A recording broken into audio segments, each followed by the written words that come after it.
Protests erupted in France on Wednesday as demonstrators attempted to block an Amazon warehouse in Bretigny-sur-Orge, just south of Paris.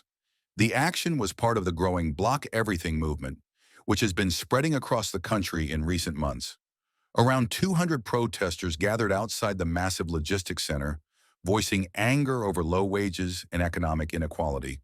Police were deployed in large numbers to prevent disruption of deliveries, as tensions between protesters and authorities continue to escalate.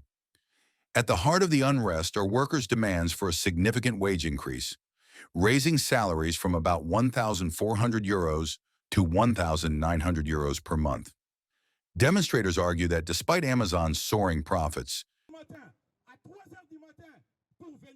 we are the ones who produce the wealth, so we cannot accept that every time there are huge profits made, that we are always the ones who are absent when it comes to the distribution of wealth.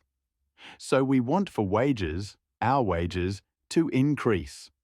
We are the ones who produce the wealth, so we cannot accept that every time there are huge profits made, that we are always the ones who are absent when it comes to the distribution of wealth.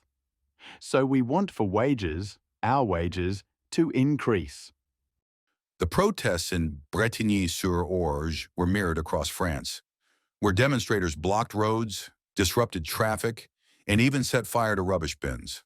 In some cities, clashes broke out with police, highlighting the intensity of public frustration. The Block Everything movement is unusual in its organization. Initially appearing online among right-wing circles earlier this year, it has since been embraced by left-wing and far-left groups. This is unprecedented. That's it. It's a total denial of democracy. We've never seen this in France. So, in fact, when he appoints a new prime minister, Lecornu, who comes from his ranks, what can we hope for? So that's why we're blocking it. A dynamic has been created and self-organized. It's truly a citizens' movement that has organized itself. Personally, at least, I'll be there until the end to be able to fight and to really get the message across that we can't take it anymore and that Macron has to go. Many analysts and observers are drawing comparisons to the 2018 Yellow Vest protests, which began over rising fuel costs, but quickly expanded into a broad revolt against President Emmanuel Macron's economic reforms. Much like then, today's protesters say they are united by anger over what they see as an unresponsive government and a system that leaves ordinary workers struggling while corporations and elites prosper.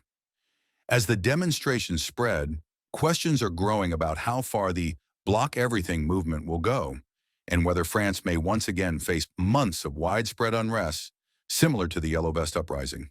For now, Amazon's operations in France remain under pressure, while the protests serve as yet another reminder of the deepening divide between workers, corporations, and the state.